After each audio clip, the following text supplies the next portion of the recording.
Oh,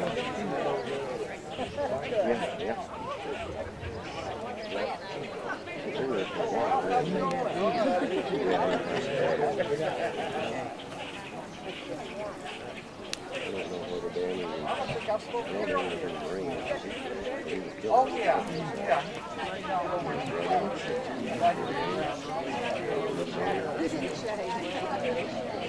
Oh, yeah.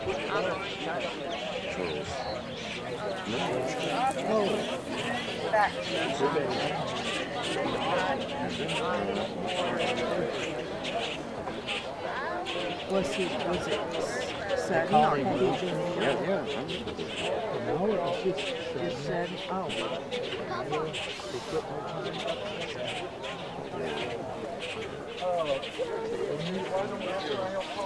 I think he was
Good morning, ladies and gentlemen, veterans. We're proud on behalf of the American Legion of VFW and all veteran service organizations to welcome you again this morning on this Memorial Day to our services at the Hobart Cemetery. At this time, I'll ask the guest speaker, who is also a minister, to come forward and lead us in prayer.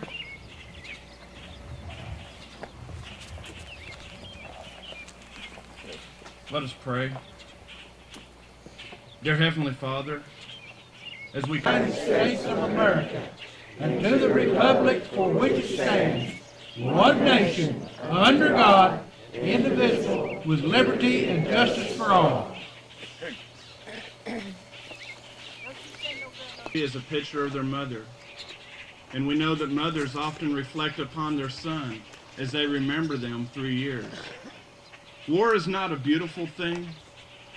War is not something we should be proud of. But war is something that happens. And because of it, because men have always been willing. Miss Brooks is escorted by the members of the VFW and the American Legion.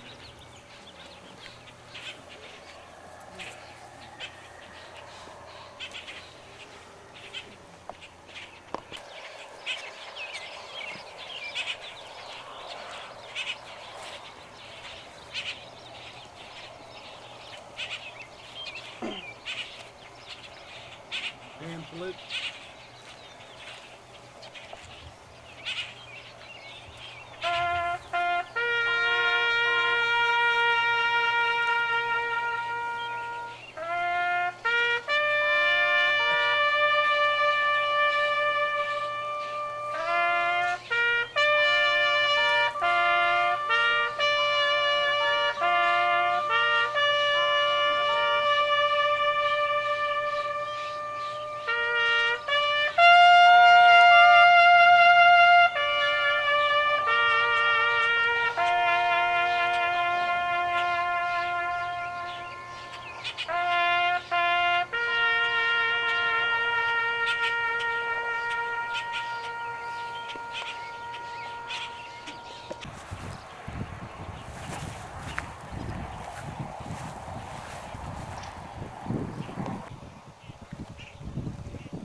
Are you moving now? Yeah, I'm going.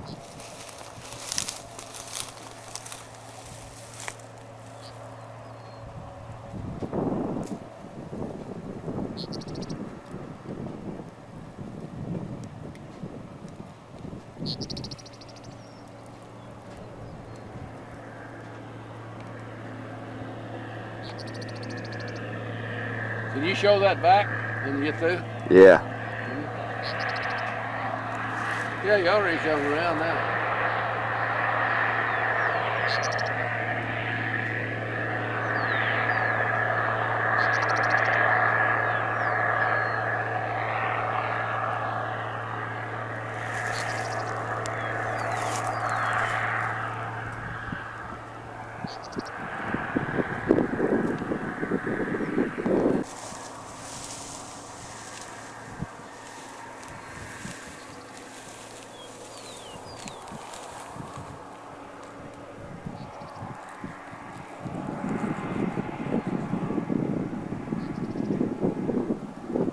Boy, it's dry.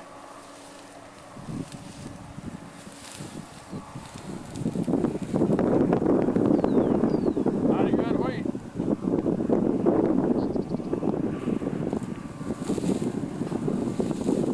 Shall we go this way or the other way? That's fine.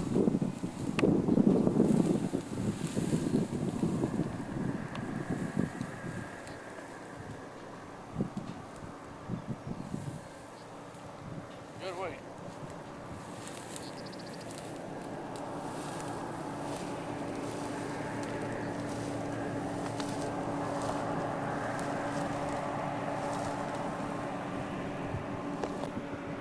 How you want me to look up or down? You're fine. Look at the wheat. Yeah.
Got her?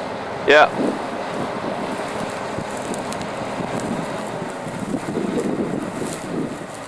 Must be full.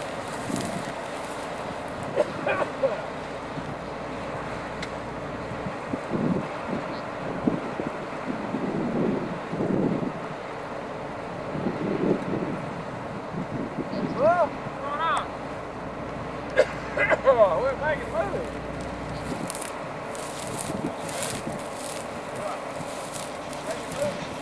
This isn't the place to make it. Huh? This ain't the best wheat. That's pretty good weight. This is pretty good here. Yeah. Yeah, it's, but I'm just saying, I wish old Lang could have got some out there that really good. I got a good shot though. He's walking through, checking out the wheat with you coming right at us. I don't think they got that shit. You got another hill over there. It's a real good wheat. Well, in this place, the best wheat right up there, I'm going to say that. If you want to, I'm going to go up there and All right, go ahead. So the difference that's making the difference in this yield this year is that every one of these heads has got, this Jagger has got third grain right there in the middle. Normally grains, heads just got 1, 2, 1, 2, but these have got 3 and sometimes 4. A lot of the fields have had 4 grains in them, and that just blowed us away in terms of. Boy, that's dry. Yeah, it is dry. But normally you used to be able to count. I used to could count 1, 2, 3, 4, 5, 6, 7, 8, 9, 10, 11, 12, and you'd 13, 14. You'd say, well, that's 28 bushel wheat. I'd double that number. But now with this third kernel up through there, it's almost like it's added a third to your. 33% more. Yeah. That's true. I think it's true. Always had, don't it? Well, somebody down there was 4. Oh yeah, we had some fields that were totally 4. The other thing that's really surprised us this year is the fact that it's all good filled up kernels. 60. That's better. We hadn't had but one load Was on it there. 4 pound extra? That's 4 pound. Well, it's almost. Extra pound. Let's see, what is it? 4 out of 1/15. It's about 7% more. Yeah. But we've been surprised by the yield this year. Yeah. Totally surprised. We used to come into this place. Now you get the voice on this. We used to come in on this place right along about here, and the house kept right off out this way. And,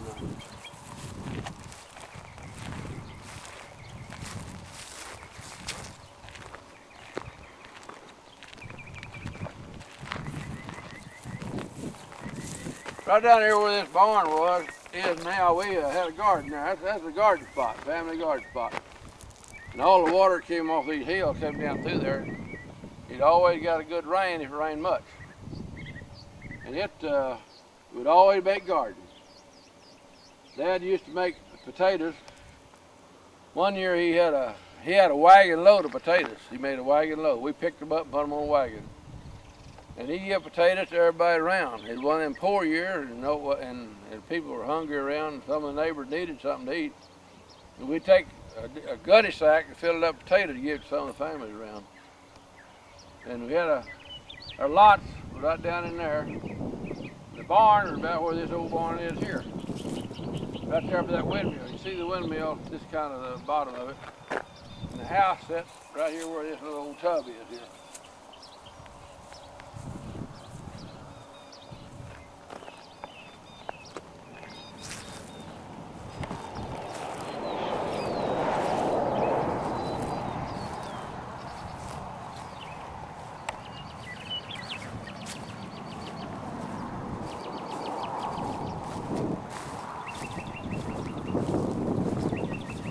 The house that right there. Should be a cellar over here somewhere.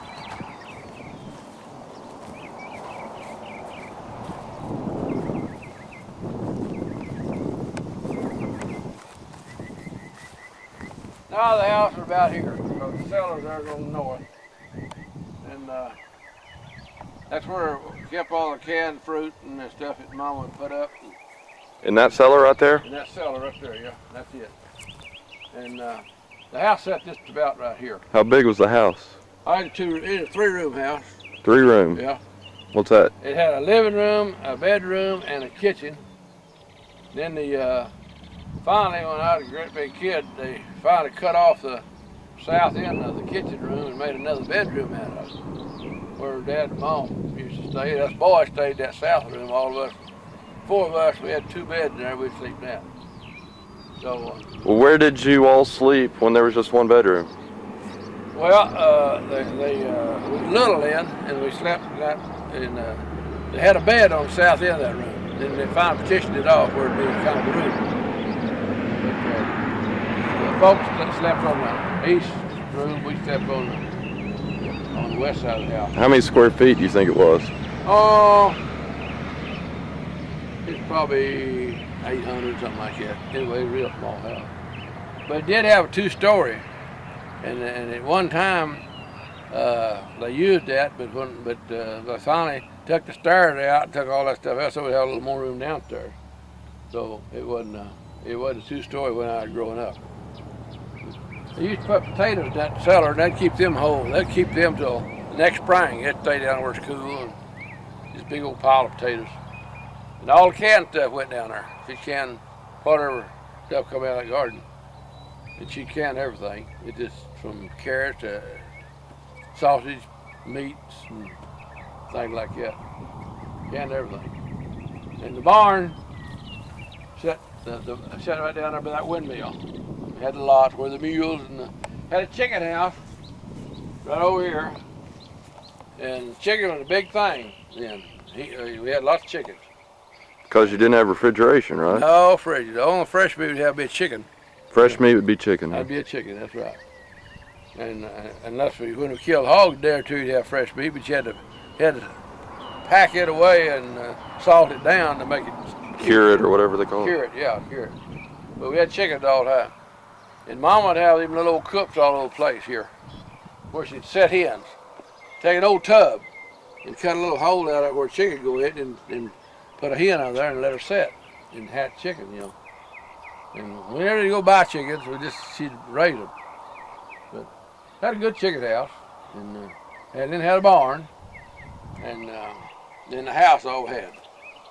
Well, you weren't ever hungry, were you? No, never was hungry. Well, I had plenty of food of some kind, but it was pretty plain. No fresh meat, not much fresh meat. Every once in a while, Dad would go to town and buy a little steak if he had a little money, and we'd have a little piece of steak. But we'd eat pork, mostly pork. Put up lots of meat, and that's what we used for meat. And most of our meals would be half of them at least would be non-meat, no meat. But then there'd be a lot of beans and things like that. A lot of good food besides meat. So how long did you lived here until you left the house? I lived here like 18 years old when I left to go to the Army. Actually, because see, Dad moved over on that place over west in the latter part of 1942, and that's when I went to the Army. But actually, he moved over there in about the middle of 42, and I stayed in that house with him just a little while. And he made a crop over there. That was his first crop, 1942. And I went to the Army then at the tail end of that year. And I never did live there anymore. So I come back, stayed there a few nights. He bought that farm in 1941, actually, and moved on it in the first part of 42. What was this road like when you were growing up? It's just an old dirt road. Dirt road? Dirt road. And down here north, where the bottom, when it become a big overflow, you didn't get down that unless you went in a wagon. And my granddad lived a mile north, and several times we went down there, and the water would be up the bed of the wagon almost, and we'd go down there and get them, bring them out of there, afraid they're gonna wash them away. You know. You'd go rescue them, basically. You go rescue them, that's right, yeah. And one time it come a storm down there in big rain, and my granddad he thought the house was gonna wash away, so he climbed up in a tree and stayed all night. Grandma, she didn't get out and get in that tree, and he stayed in the tree all night. But they had a lot of hogs in. Back then, people ate lots of hogs, and had that thing cross fence. When they tore up the fences, washed it away, washed all the hogs away. They said they found the hog 10 miles down the creek, you know. And, so that kind of put them out of the hog business. And then I guess they finally got gravel on it at some point. Yeah, they got this gravel on it later on. They used to grade this road with horses. Hook horses, 4 horses, a little old grader, and they'd go up and down this road. A guy'd have about 3 or 4 miles he'd have to go over. Just kind of knock the rut down, all he'd do. He couldn't clean the ditch out, nothing like that. But, see, water, that road wasn't built up at all, it's flat. And when the water come down, it just got all over it. So what kind of crops did you grow on this 80 acres here? Mostly cotton, alfalfa, cotton and alfalfa, main thing. One year we had a patch of oats right here, right north, out here.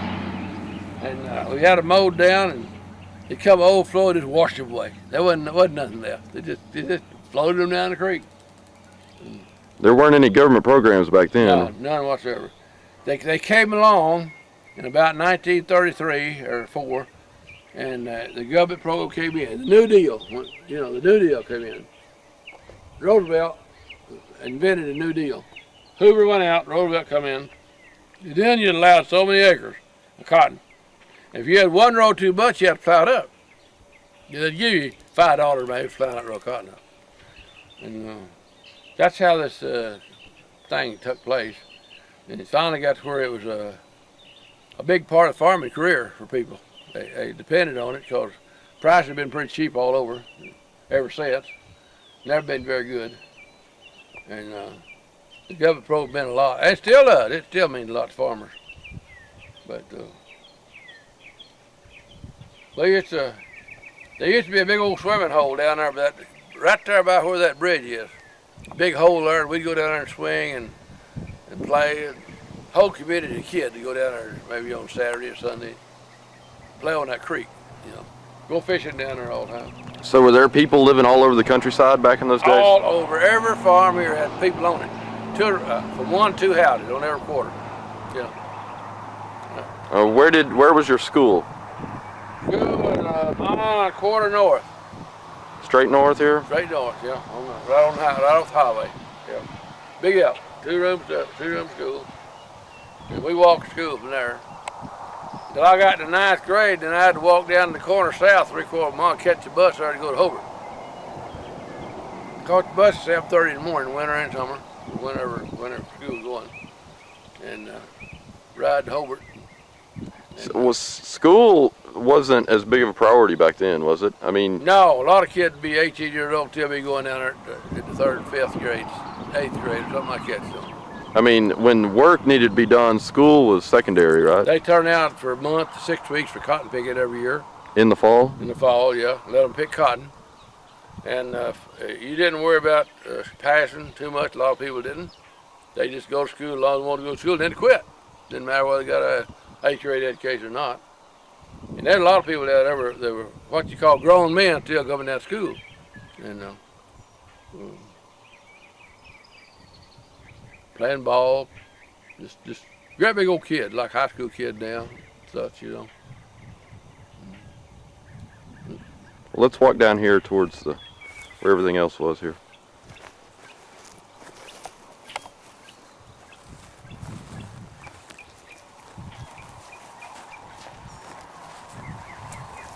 So the back porch of the house was right in here? Back porch. We didn't have no back porch. We had a front porch.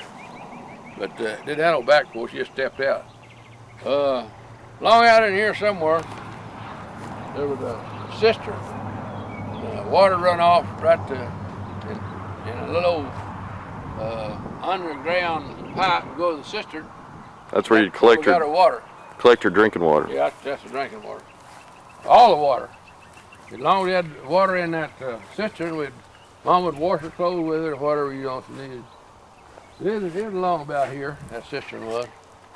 And this old well, this well's a good well, but it's hard. You can't hard water. It's jippy. That means, what's that mean basically? Minerals? It's minerals, yeah, lots of minerals. It tastes bad, you know, like you have to chew it up and swallow it just about. It's hard. Water like right, that's that city water there coming out of Carter water, they call it. That's pretty good water. And it's all down through here now, you know. But somebody, I don't know who done it, built all these barns since we left here.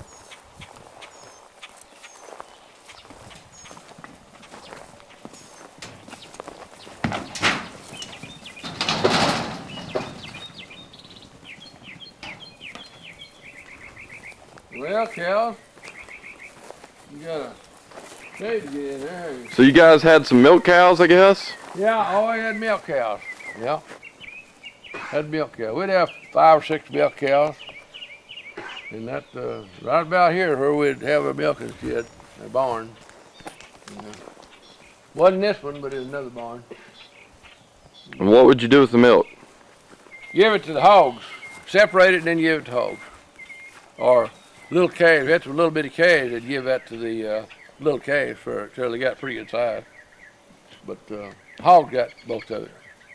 Most all of it. Sell cream, what we do, see. Separate, sell cream. And then you keep some for yourself, I guess, right? Well, whatever you want. Yeah, oh yeah, you had milk. But you didn't have a way of keeping milk long, so it'd blink. Oh, you know what blinky milk is? Well, it gets warm. It starts sour. Start growing, huh? Yeah, it starts growing. And but part of the time we'd have an ice man to come by, and you get 50-pound ice for about 15 cents probably. How often would he come by? I think he'd come out twice a week. And you wouldn't use that ice for nothing except just to keep yourself cool, more or less. So if you used it, you'd use it all up, wouldn't mean nothing cool. But it's an ice box on top and down below. You'd keep stuff, keep it cool. Milk keep a day or so, maybe a little over a day. Another thing we did on milk down here at the well, that pumps quite a bit of water. You just let it run out. He had a trough that the water would go through before it went to the tank. You'd set the milk down in that trough. And that cool water would keep it cool if you didn't have any ice. It'd keep it a day. When you got ready to eat, somebody had to go down and get the milk bucket, a little lard can or something, bring that first and have milk, and then left, take it back. But it was right there at that well. That windmill had been there for, I don't know how many years. It had lots of water at one time. Is that the same place where I'm sure it's the same windmill, yeah. Them old towers, they don't rot down. But they quit using it, nobody using it. Got this other water down. But, and you'd farm everything from here to the creek? Here that auger thing, that wagon going on. Okay. That's where it went to. So those trees right there. Yeah, those trees. When I was first growing up here, we had two horses, two mules really, and he did it with 2 mules. When I was 10 years old, 1934, he bought 2 more mules for me to work. When you were how old? 10? 10, yeah, in 34. He rented a bunch of land, not a bunch of land, but a little bit of cotton, 30 or 40 acres, up by Sentinel, just down at the edge of town, and put it in cotton.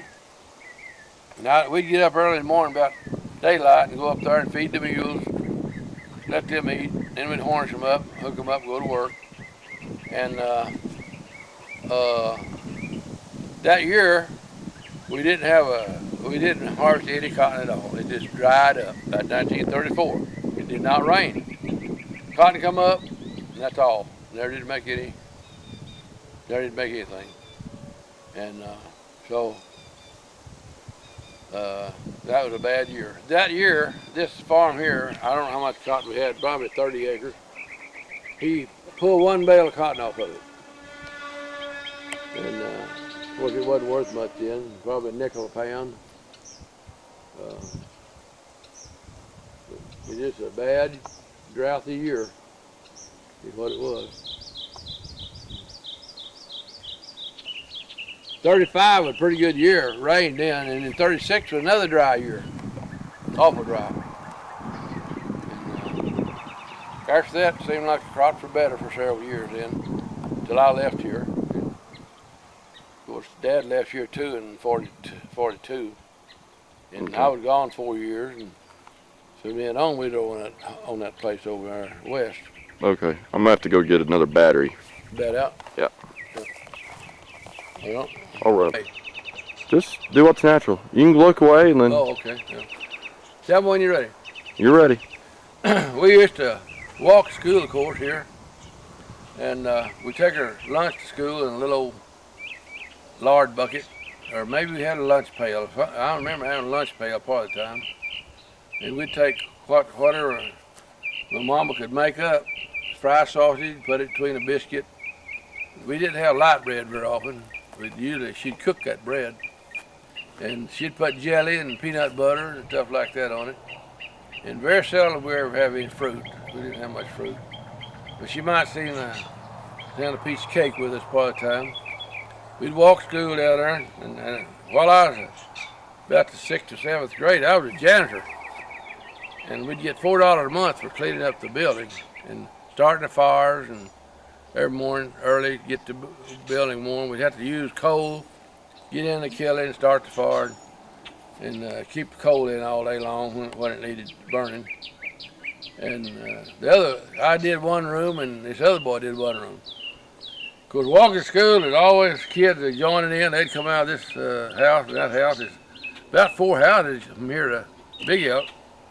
And there'd be a lot of times there'd be a little ruckus start. There might be a stop in the middle of the road and fight and go on to school, you know. And they wasn't much to do except just go to school, shoot marbles, and maybe play baseball. We'd play baseball. And at recess, we'd have a recess down there twice a day. About 10 o'clock, we'd have a recess, and 15 minutes. Then about 2 o'clock, have another recess, about 15 minutes. We'd start home, and there'd be 1 or 2 old kids ride a horse. I remember one time I married one old boy on there, his name was Warren Newberry. Me and him, we got to arguing along the road there, and we decided we'd fight. Well, he didn't want to fight. So I jerked him off his horse and made him fight. So we got unfight, and he got on his horse and went on home. Do you remember what started the fight? I don't remember what started the fight. We'd always kind of at each other. We never did get along too good. So it didn't take much to get us started. And so we just, but we might be pretty good friends the next day, though, you know. I stayed all night with him. He stayed at my house a time or two. But the kids across the road over here, they're Solomon boys. Their dad got killed in a train wreck down here at Cambridge. And they lived up there a few years. And every day, that was pasture then, nearly every day when it was warm, we'd go across the road and play ball with them, play baseball of some sort, whatever ball we had. A lot of times we'd make a homemade ball. Mama could take an old sock, like they used to have, and unravel it, and then ravel it back in the ball. And if you be lucky enough to find some little round ball to put inside of it, it bounced pretty good. And we had things like that. She'd sew them up there, she had them all round. And we'd find a ball somewhere. And we'd go across Fifth. And every day, that one old boy, his name was John L. He'd come down there, swing on that Fifth, holler for us to come over and play ball. So we would. And it wasn't ever a dull moment down at that little old school. One time, over my brother and my little cousin, the girls had a playhouse under the bridge out there. Had a pretty good bridge, about 3 foot off the ground. The girls got back out there and made a playhouse, and the tumbleweeds had stopped up the north end. So the boys tried to get the girls to come out so they could get on there and play. They wouldn't do it, so they decided to burn the thistles up there and smoke about. Well, they got the thistles going and burnt the bridge up. There wasn't no bridge left after that. So the bridge between Lone Wolf and Sentinel, or Hobart and Sentinel, is gone. Is that right? That's the bridge that went into the school room. Oh, okay. Schoolhouse, you know, okay. you turned in there. It's a little bridge, just made out of wood. They burned it down. And, but the water, when it rained, the water used to circle at the schoolhouse, and the little old draw got pretty big then before they finally built these roads and highways and ponds and changed the watershed. But that was a big thing when it rained a lot. The water come around that little draw. Kids always, of course, go down there and play with water running. But played marbles, you know, they do that. But it was a kind of a closed deal. There wasn't much going on. Have Christmas program. Have box up there once in a while where the women take a little box of food down there and auction it off, you know, and eat. And have always, at the end of the school term, we'd always have a picnic. And the whole family's everywhere. Go down to Lee's farm, which is a mile south and a mile east, and get under the trees down there and have a picnic. Men would play ball, and the women would rake out the food and have a big time, you know. So the men would play baseball too? Yeah, they'd play ball, you know, around, have baseball games. Kids would play it. And that Big deal. In school, always had a picnic down there. And it was a lot of fun. Well, everyone is pretty much on the same level in terms of how much money they had, right? Everybody broke. We had a brother die when we lived here in 1931. 1930. And Mama said, I didn't know it then, but she said they had a dime up in the cabinet to all the money they had. Had one dime. And so we went to the undertaker up there at Sentinel, name was Brownie, Mr. Brown, and talked to him about it. He said, well, so just go ahead and we'll take care of it. You pay me when you get a little money. So Dad paid him off just $1 at a time. When he'd see him, give him another $1 or $2 or something like that. Finally paid him. But that's the way it worked then. It probably didn't cost $50. I don't know what it cost. It wasn't much. But he was 2 years older than me. And he died in 31. 30, I've got that wrong. And Leon born in 31. But his name was Joe. He's named after my granddad. And because I remember when they had one doctor wouldn't do him any good, and had another doctor, and then had another doctor, and they changed doctors trying to get somebody to help him, and nobody helped him. And impossible, didn't have enough medicine to cure whatever was wrong with him. Nobody's fault, just one of them deals. But the same year, there's an old boy up here by the name of Vandernack, up on the county line. He lost 2 kids in about a week apart with, they thought, the same disease. And they thought then it might have been typhoid fever. You know, wasn't no antibiotics done. But, I remember one time we had a woman on the hill up there, had 2 houses right across the road here. People lived in both of them. And a woman died up there at that house. Right down the road, another old boy, this Solomon kid, Dad, he got killed down at Cambridge. Train run over him. And there's a lot of things happened here she kind of go back to. It's sad as far as that goes. I remember when Mr. Brillhart built that house up there. He dug that basement with a team of mules. And the house still standing back there. Pretty nice old house. But they had a big old basement there. Adam Brillhart. He had a daughter about our age, and she'd come down and play basketball with us after school. And her old mama didn't like that. She'd slip off, come down and play with us boys. And she'd come running down there afraid us boys were going to harm her, I guess, you know. Ruby Ann Brillhart. While I was still living here, last year or two, I'd go and sometimes I'd go with a bundle wagon, take my mules, take Dad the mules in a wagon, go with the thrashing crew and go around the country thrashing. They'd go haul the bundles to the thrashing machine. And we went way up toward Elk City one year. And we'd sleep out of the wagon at night, tie horses in the back of the wagon, and feed them. Next morning about daylight, we'd get up and had a cook shack. We'd go eat breakfast, go to work. We went up towards Dale and then back towards Elk City and back around towards the west and then down south and come back in through Port. We'd gone about a month harvesting that shocked wheat. It did shocks. Well, explain what that means. Shock means they bundle it with a binder, and then they make a little bundle about so big around. They take those bundles and put them together and stand them up. That's called a shock. Then we drive a wagon alongside that, take a fork, throw them bundle up on the wagon. How would they originally cut it? With a binder. It had a sickle, and it'd tie that wheat in the bundle. And it'd kick it out, and the wheat keep coming in, and it'd bundle it, kick it out, and then you come along and shock it then. How much would you get paid for a day's work with the... Well, then we was getting, to start with, the lowest I remember was 15 cents an hour for a wagon and a team. But when we went to harvest that year, we got 2.5 a day. And that was from about 14 hours a day. But they used, the man labored with a dime an hour or $1 a day. A lot of them harvested with a day, $1 a day. And a team would get a nickel for their work.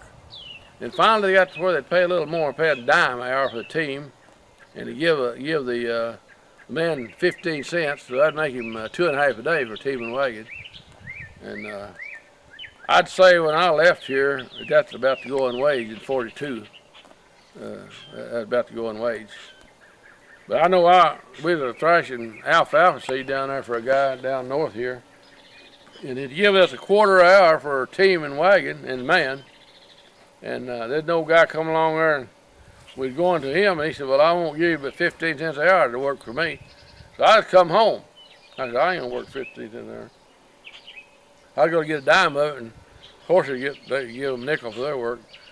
Well, he come down there then jumped on Mama about me not working for him. So here come Mama down there in this old barn where I had them horses, and she said, you get the harness back on them horses and go to work. She said, you ain't gonna be sitting around the house here. You made me go work for that old man 15 cents an hour. How much did you want? I wanted a quarter hour. Quarter, okay. Yeah. I wanted 15 cents for me and 10 cents for the mules. And he didn't offer but 15 cents for both of us. And I wasn't gonna do it. But Mama made me go work for him anyway. But did your mom run the household, or did your dad? Our dad, he'd working somewhere else. He wasn't there at that time, and our dad run the household. But Mama knew what she wanted to do about that. And so she just told me to get myself back down there and harness them horses up and go to work. So I did. And, but I had run in with 2 or 3 of these old guys around here on that labor deal. Some of them pay 15 cents an hour, some pay a dime. Well, I piled hay. That's where they cut it and piled it to get ready to take it into the thrashing machine. And that old man, we'd been getting 15 cents an hour, and he come on one to pay a dime an hour. And I told him I wasn't going to settle for a dime an hour. On 15 cents. So he left and come back about a month or so later and paid my dad for my work. He just give him a dime an hour, I'd ought to give him. So I lost that case. I didn't get anything. I already got my dime earlier, yes, to spend it. But Jesse Fields, it was, that's his name.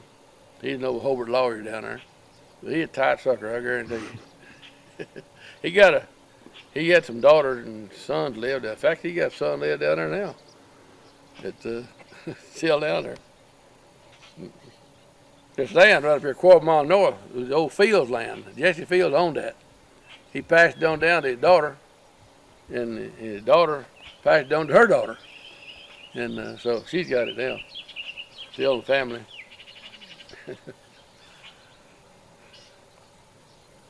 I had a lot of fun in this place. So what was your team? It was two mules, is that right? 2 mules a team, yeah. That's a team. Yeah. That's we used to cultivate the cotton and Hara. For a long time, Dad planted with 2 mules, but then finally in '34 he bought another team of mules. So he had 4 then he hooked to it. We had 2 cultivators, that's that. And we could cultivate 20 acres a day with 4 mules. 2 one-row cultivators. We still got the cultivators up at the house. They're still out there. 1-row cultivators. One to John Deere and the other in the Chronic Deering, I think it is. But they're still there. They don't rot down. They may out steel. See anybody ever wants them, they can hook them up and go. This 12-row bed is now a little different, you know. It's a lot different. They changed this old place a lot since I've been here. Since I lived here, put a lot of trees, and planted these barns, made them. We're a nice little place. Good place to live. Now, you got water, get telephones and electricity, and everything good now. Yeah, electricity goes right by here. Back then when we was here, we didn't have electricity. Where was the outhouse? The outhouse was right from where that house was, kind of northeast, about 40 yards. Yeah. No indoor plumbing? No indoor plumbing, no water, no gas, and no electricity. We finally got a radio. We had a little old, you buy the dry cell battery and put on it. We finally got a radio. And then they had a phone later on, and it was one of them you ring on the wall. You have 3 rings means somebody, and 4 rings means somebody, and you've seen them on the wall phone.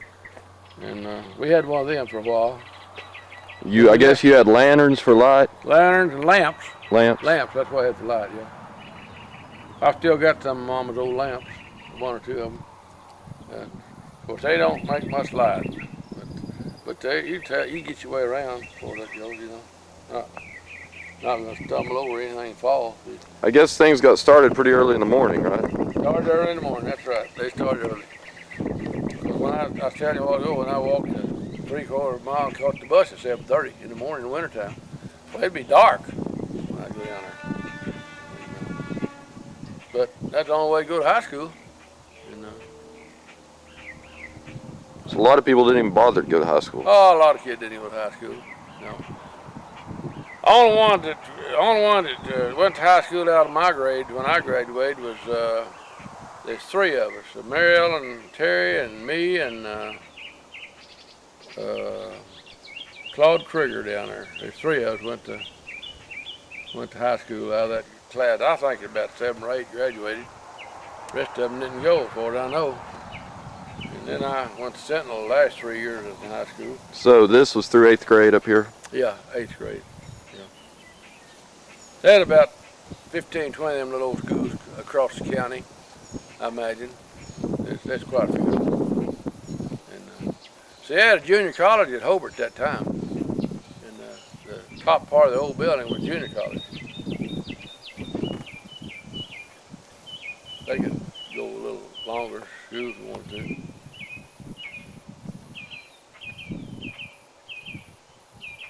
Of course, you didn't know, I mean, that's all you ever knew, so.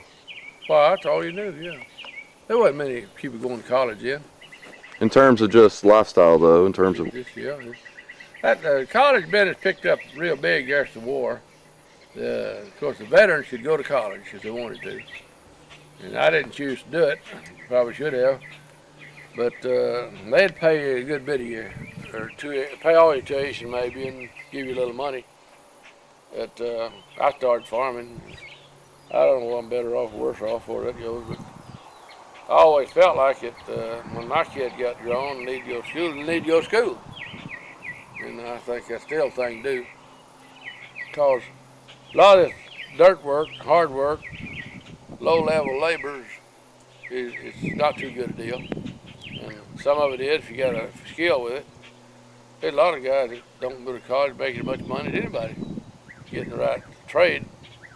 But it's usually work. It's usually harder work than some people sit at a desk and do other things. Use their brain instead of the body. But I recommend college. Get a little education, learn a little something. Hard to take that away from you. And so that's kind of the way it's been. You know how that's been. Unfortunately. Everybody's still going to college. Okay, I'll turn this off. Go. The other day we got to counting up around there where we live. When Leland White died, he was a good friend there, lived right across the road. Back when we moved on the farm out there after we married, there was 36 families within 2 miles of me. And he's the last one of them that died. They're all gone now except us. Out of 36 families within 2 miles of where we lived. And you're the last head of household, huh? I'm the last head of household out of that 36. Yep. Well, I was younger than some of them. I admit that. A lot of them was like my dad. He was within 2 miles of me, and some other older folks too. But that's how many there was on them farms. And on them farms now, best I know of is one, and that's George Nason. He's 75 years old. He's the only one left in those farms out there. Out of those that I'm talking about. They've all left them, and nobody on them anymore. That's kind of a point that's kind of interesting to me when I got to thinking about it. It's been a real decline in population, right? Real what? Decline in population. Oh, in the farm, yeah, on the farm it is. Yeah, ain't nobody live on the farm anymore much. They ain't, I doubt there's 3% of people living on farm at farm. They just don't many do it. This area, now there's other areas different, of course, But you can get on the road there west of where we used to live there on the farm and go south to Lone Wolf, and there's not a house on same roads. Not one house that's being occupied.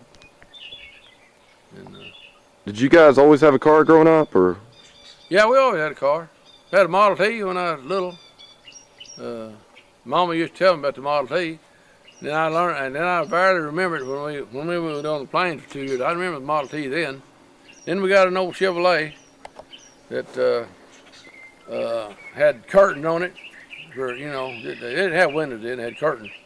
And after that, Dad bought a 1935. He bought a car that had windows in it. How often would you guys go to town? Well, we went to church every week, about every week. That's the only time I know anything about going to town. I never go to town, just go to town. We didn't do that. Mom and them go to town every once in a while, buy what they had to have, I guess. But I never go to town but till I got to be a great big kid. Then we got to go ashore every once in a while on Saturday. That's about the only time. I never owned a car till I was 22 years old. Got out of the Army, did 4 years in the Army, come back and bought me a car. And most kids now get them cars till they're 15, 16, you know. And a good car, new car maybe. Well, I bought an old 37 model Ford when I got out of the Army. And used it a while. But it was a different kind of life. We didn't go anywhere much. Did you guys ever take a vacation anywhere? Yeah, we went to out to Claude, Texas, where my aunt lived. My mother had a sister out there. I remember going out there 2 or 3 times during my life. It'd take a day to go out there in that old car. And we'd get up early in the morning and go, be there by night. About 150 miles. But you don't go very fast on them old roads then. When Dad moved out there, he moved out there in 28 on the plains at Floydada. He moved out there in wagons. They took stuff out there in wagons. And when he come back here, he brought all the stuff back in wagons. In about 30, he brought it back in wagons. That old team of mules he had, old Beck and Kate, had no gray mule and black mule. They made 2 trips out to Umbrella on foot, and pulling a wagon load of stuff. How long would that take? I don't know how many days it take them. Take several days, though. I guess 150 miles, 60. I'd say they go 20 miles a day, maybe, pretty good. I'd say close to a week, probably. You know, because they had pulling a little wagon load. It takes a little energy, you know, to do it. So I expect that's about a week. I don't know.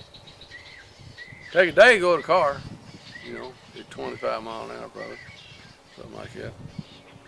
Time you stopped and then you're rested and so forth.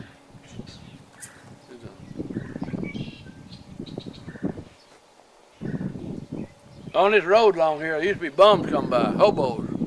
You know, it's thick. They come by, want something to eat, you know. Their mama give them a little something, she had it. One old guy come by here one time, and he wasn't a hobo, but he lived over here about 4 miles northwest. And he bought a loaf of bread downtown, and he's gonna take it home with him, and he walked down. He got tired and go drink water. He come in there, sitting on the porch, and me and my brothers, we got to pick at that loaf of bread he had. We hadn't had any light bread in a long time, so directly he opened that light bread up and let us have a piece of light bread. We just kept eating, you know. Before he left there, we had about half his loaf of bread eat up. But he was a nice guy, and he let us eat it. But Jim Anderson is his name. He lived on that old place where Charles bought right south of my south place there. Now that's where he lived. The Bretch Farm, they call it. That's where he lived. My dad and mama lived there when they first married. And then they lived across the road in that place for a while. And they moved down on Granddad's place for a while, and then they moved down here. So they're sampling around different places for 2 or 3 years there. But that's houses everywhere there. Everywhere on the old farm we got a name. Like that old Brett's place, that's the old Anderson place. Jim Anderson used to own that. Across the road was The other old place there called Strong Place. Carl Strong used to own it.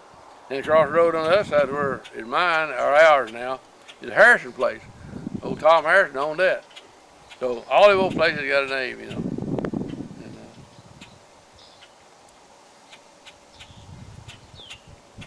from 75 years old Tom Harrison he told us kids, he liked kids. He didn't have no little kid yet. He was an old man. And us boys would go up there and visit him. And he'd let us ride his horses and one thing and another. And he's telling when he first came here about 1900, the Indians still around. There's still Indians riding across the country. You'd see them riding on the creek, you know, half a dozen or so in a pack. He said a lot of times they'd come over to where he was, plowing or working, you know. Said they always want something. You want to give them something to get rid of them good. And you want either tobacco or candy or some beads or something. If you had something pretty, you give that to them, they'd go on. And they like tobacco. Indians would ride up on horseback. Yeah, they just ride up to, that's what he said. They'd come down there and just ride. It wasn't doing anything to him. They just riding around the country hunting, I guess, whatever. And they'd come up on him and he'd give them something. Kind of common thing. That was about the turn of the century, something like that. I don't know what year. But I think he went on that place about 1900. I know the thing opened up in 1900 for the west place over there, the Sieglingers. They filed on that farm, and the family still owned it. And they opened this whole territory up there about 1900. And the place that I bought from the Kaiser place there, south of Mother's home place, they filed on that place same year. It was in the family till we bought it, and it's still, you know, there's been two owners all there been, except the heirs. They passed it down, and so two families have owned that one. Yeah, two families have owned it. You know, the Kaiser owned it, and then the Freeman owned it. You know, I've had it a few years, but they filed on it. The abstract on it, the little old bitty thing, it hadn't been swapped around and messed with. Same place, that old place that Charles farmed over now from Sieglinger. The only loans ever on it, this Sieglinger boy now that owned it, he said his dad got a $700 loan on it one time. Don't ever had a mortgage at all. So it's been clear all the time. I'm about to run out of tape here. So. All right, well, we'll quit. All right. Yeah. All right.